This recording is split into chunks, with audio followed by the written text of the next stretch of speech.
It is Friday morning, and every day at just after 9 o'clock here on Times Radio Breakfast, we discuss the big stories of the morning. And on Fridays, we do that with Baroness Morgan, Nicky Morgan, former Conservative Education Secretary. Morning, Nicky.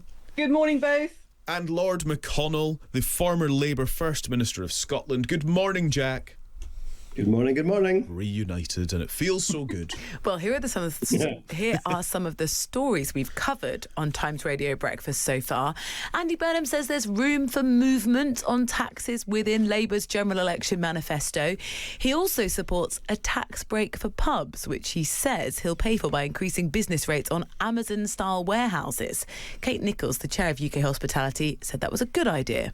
So this is a good positive announcement from Andy Burnham. It does implement a manifesto pledge from the Labour Party to rebalance business rates from the high street to online businesses. But it does need to go further if we are going to get a renaissance in our high streets going. We need to support our restaurants, our pubs, our bars and our hotels in cutting business rates.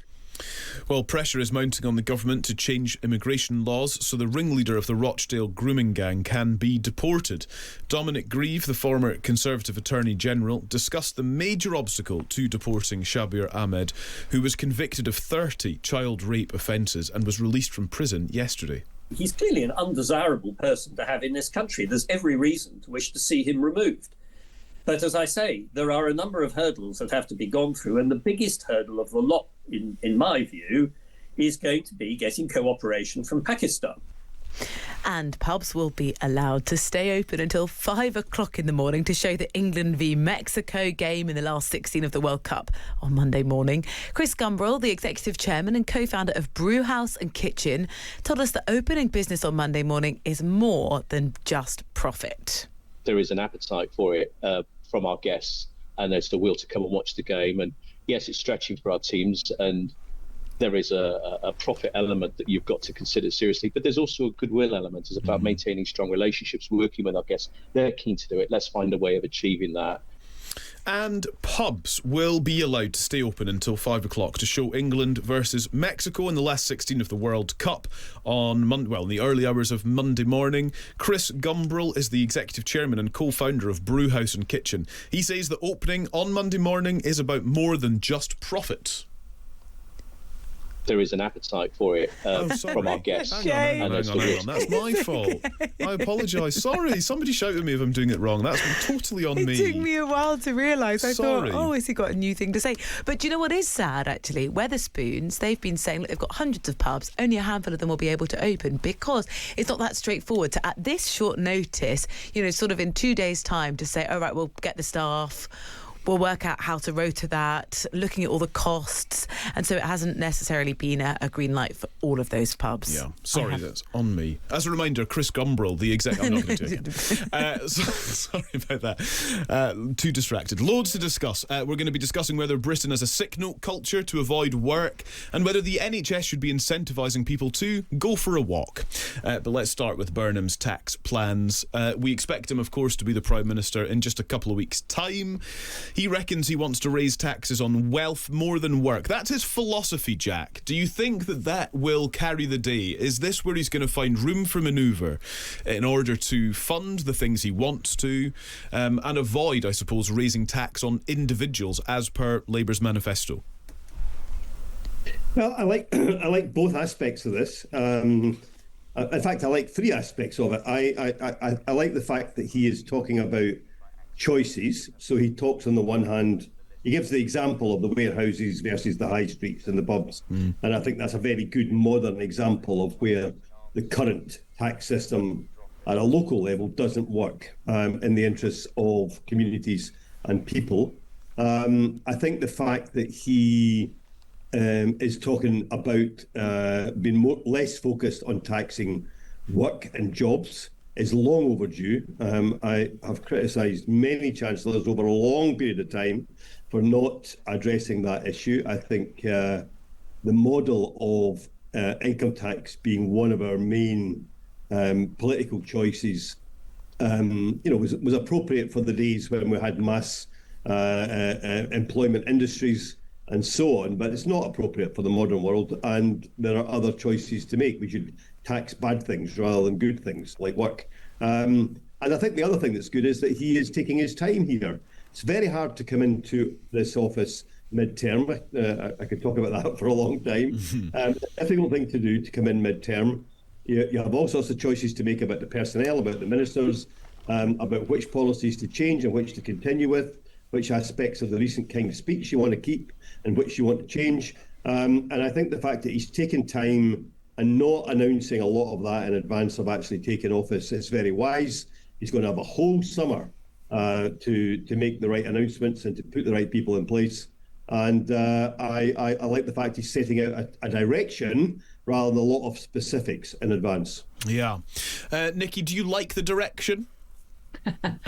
Well, I think it's emerging, and I agree with Jack that I'm pleased that Andy Burnham appears to be taking some time. I mean, he's in a fortunate position. It's a challenging position, but he does at least have a few weeks. And of course, we still don't know that there's going to be no other contender emerging. We all assume not. But if there is a leadership contest, he's going to have even more weeks to consider what he might do when he's in office. But let's assume he is in office before the end of this month. I'm pleased that he's taking some time. He has been quite choosy about his public pronouncements and where he does them. And if he really hasn't chosen his cabinet, particularly as Chancellor yet, then I think actually that's a good sign. And I think his point, which is captured in the interview he did last night, which is, I'm going to set up my direction, and then people who want jobs can basically ask themselves how they can contribute to that direction. And that's quite novel in a way for a Prime Minister to be able to build their cabinet in that way, because normally it's about, well, I've got to keep this wing of the party happy and that wing and this person and this person's been good to me, and so I need to reward them somehow.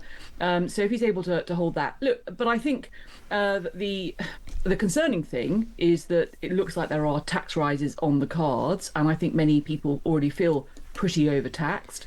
So the choices that he makes, whether it is about assets or whether it is about devolving more on business rates, is going to send a big signal about the type of government that he wants to run, the way he wants to interact with businesses, the way he wants to fund defence. These are big ticket items. But I also think the lesson from the incoming Labour government of 2024 was, if you rush these things or make the wrong initial decisions, like the winter fuel payment decision, it absolutely knocks your ability to be seen as the best person for the job, to be competent for six. And in the Times again this morning, Morgan McSweeney, Keir Starmer's former chief of staff, has given an interview saying they didn't take enough time to prepare for being in government. And I just hope that Andy Burnham, even with these couple of weeks, has learnt that lesson. I mean, it's kind of a crazy sentence to say, isn't it? They didn't spend enough time preparing for government, and now Andy Burnham's got 2.5 weeks. And Nikki, what we don't know is, as you've just answered that question, you keep saying he, because it's all about the one man, Andy Burnham. And when asked yesterday, well, have you decided who your Chancellor's going to be? He says he hasn't decided yet. Do you think he hasn't decided, or he has and he doesn't want to make it public? I suspect he probably hasn't actually made that final decision. I suspect he knows in his mind who the contenders are, and he'll be having advice from, James Purnell, his new chief of staff, and others, and no doubt lots of people pitching for the job. So I think it is important he gets the right. But they've got to be. I mean, I think the close relationship and the trust between a Chancellor and a Prime Minister is absolutely vital. And I think the Labour Party know, and the rest of us know, they've got one shot at resetting this government and this Prime Ministership, and he has to absolutely get that right. And I take your point about 2.5 weeks sounds ridiculous, but Rosie, lots of times people get about 2.5 seconds. I personally think we should have more of a transition like they do in the US. I don't think there's much perhaps to learn from the US political system, but I do think one of the things that they have is this transition of power, and people come out of campaigning mode and into governing mode.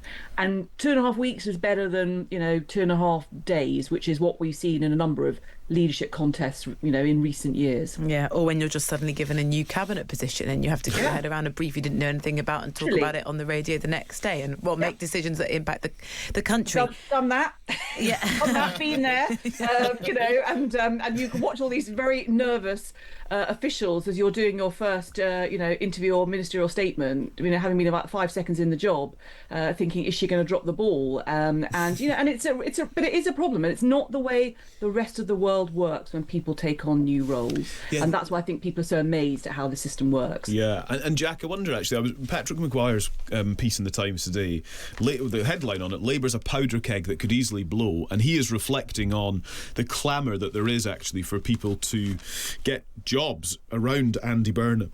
And actually that has somewhat caught Andy Burnham out. That was discussed on the State of It podcast with Stephen Swinford and Patrick Maguire. Stephen Swinford, the political editor of The Times. Andy Burnham said to have been taken aback by overt pitches from ministers for jobs. People are being very direct. He's giving nothing away. This is his point of maximum power, and he knows it. It must be an odd position to be in when you're suddenly the boss and you've got to make all of these appointments. Some suggestions that on day one as Prime Minister you've got sort of 50 plus people to appoint, and how you get through the process of that and choosing wisely. I think he's handling this very well. I think I had a week in 2001 between my predecessor resigning and taking over, and that initial 48 hours where you have to appoint the cabinet. If you're serious about it, I think face to face, telling people that they are standing down before you appoint the new people, and then also I think making sure that the people who are in your office, if there are any changes that have to be made, that those changes are made, but also that people understand the new culture that's coming in. And I think I don't claim to speak for Andy Burnham, but I think he will have been surprised.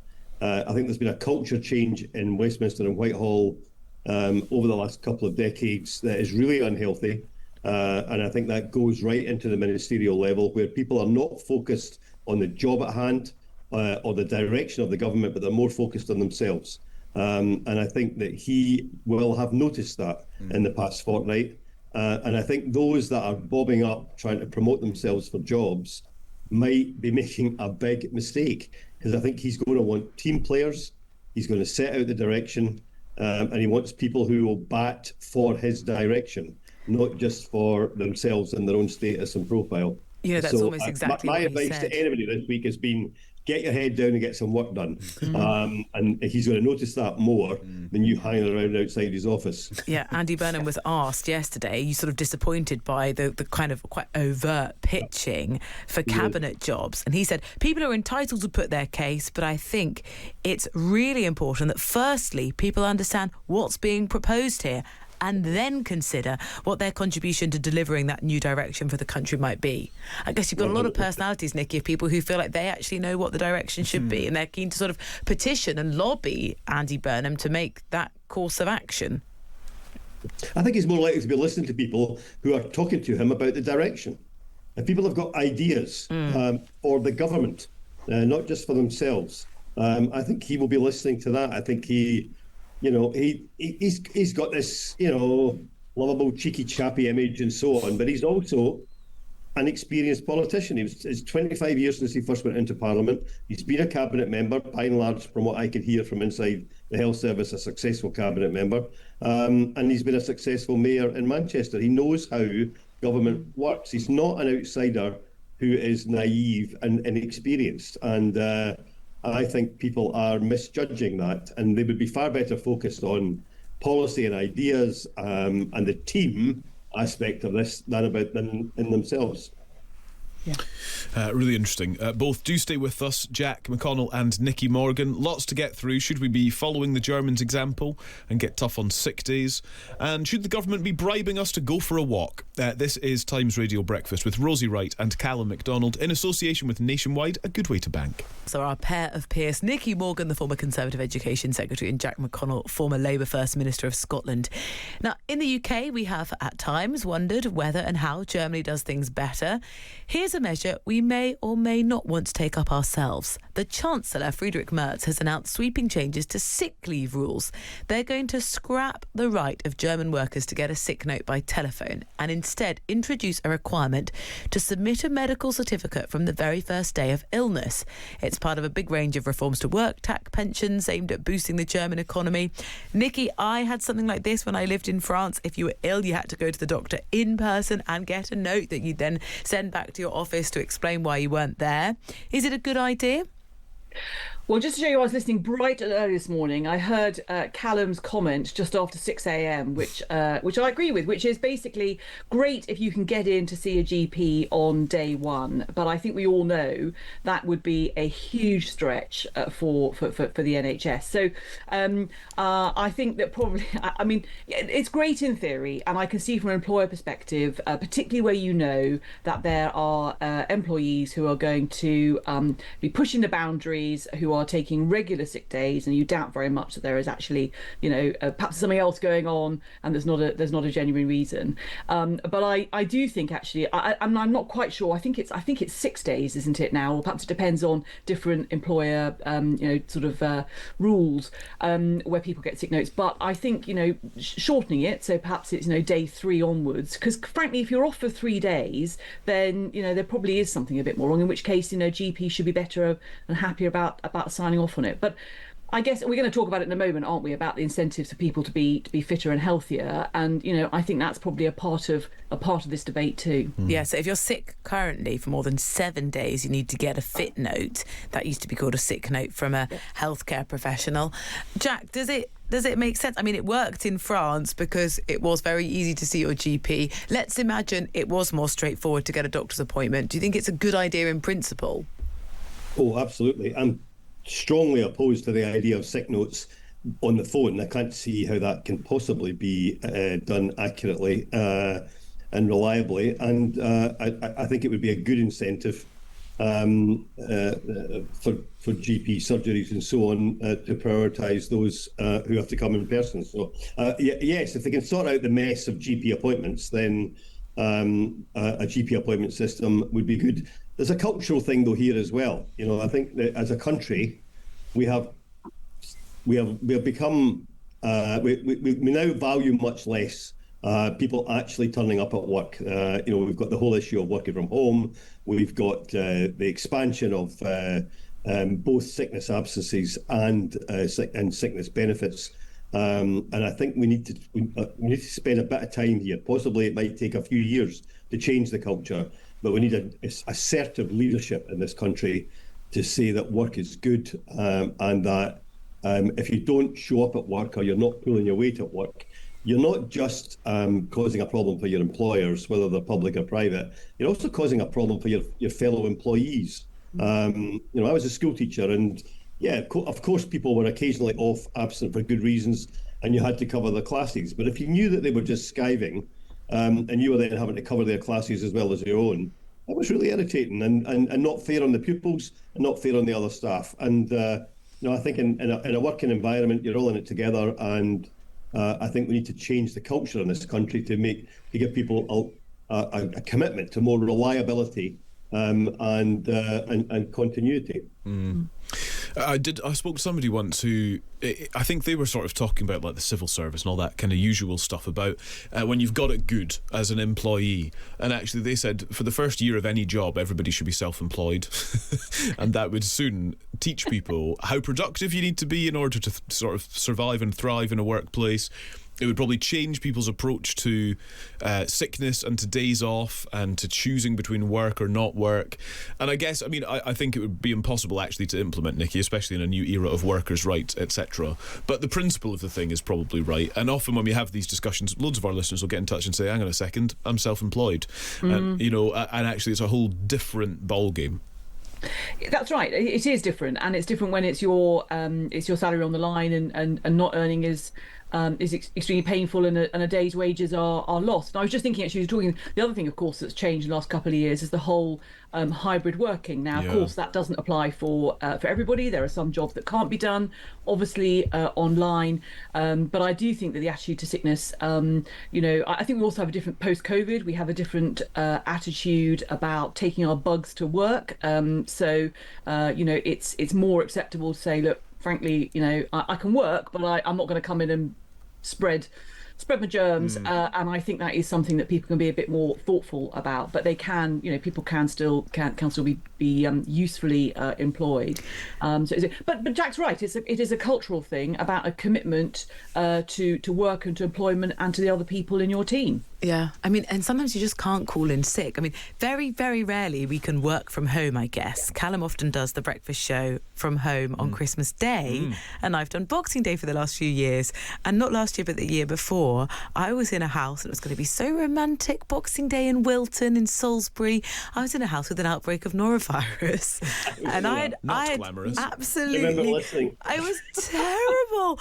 And I woke up on Boxing Day morning. Well, I didn't really wake up. I'd been awake all night with norovirus. I thought, who am I going to call to say I can't? It's only me. There's no co-presenter. I'm going to have to basically do this in my pyjamas, which is what I did, and just battled on. Not because I'm sort of the most hardened person, but because there was no real other option. The worst bit of the show was definitely presenting the feature about Christmas leftovers, where my mouth kept repeatedly filling with saliva, and I thought I'd just have to go and push on. But sometimes there is no option. It doesn't matter how ill you feel. You're just going to have to grit your teeth and get through it. And I wonder actually if, based on different professions and whether you're freelance or you work for yourself, you do see a different tendency, or how sort of loyal you feel to your team, and how much chaos it will cause them if you say, actually, sorry, I just can't do it today. I feel too ill. Yeah, totally. One of my best days of sales at Curry's in my after-school job was when I was really ill, and I'm convinced that people were just taking sympathy and taking out the insurance products and all of that. It was a great day. Right. Should we have preventative care? That's the other thing we're talking about. And prevention is such a huge part of conversations about health and well-being and all of this, and helping the NHS fundamentally. Walking 20 minutes a day could earn you discounts and shopping vouchers. It's part of a plan backed by the NHS to try to get people moving again. People will be incentivised to meet daily walking targets. This is a mass participation movement led by Sir Brendan Foster, the former Olympic runner and founder of the Great North Run. Nikki, to put this provocatively, should the NHS be bribing us to go for a walk? I mean, the answer is no, because we shouldn't need bribing, and I think there are other ways. I think no doubt there's incentives, and lots of us have done, couch to 5Ks, or we've taken part in, step challenges at work, and again, it's a team thing and everything else. Yourself. Okay, well there we are. There's your summer challenge then, Jack. Yeah. Good one. So we'll Rosie was talking about her marathon efforts. So we'll have you running by the next London marathon, or there's probably an Edinburgh marathon or something. So I just think the retail aspect. No, this is not what the NHS should be focusing on. I think it's right to talk about the benefits of exercise. I think better to put it in terms of living longer, living healthier, good for your mental health, all the things that people say they want, but actually this is something, 20 minutes a day is something that's very achievable, that will make people feel better, and I think that's the big selling point.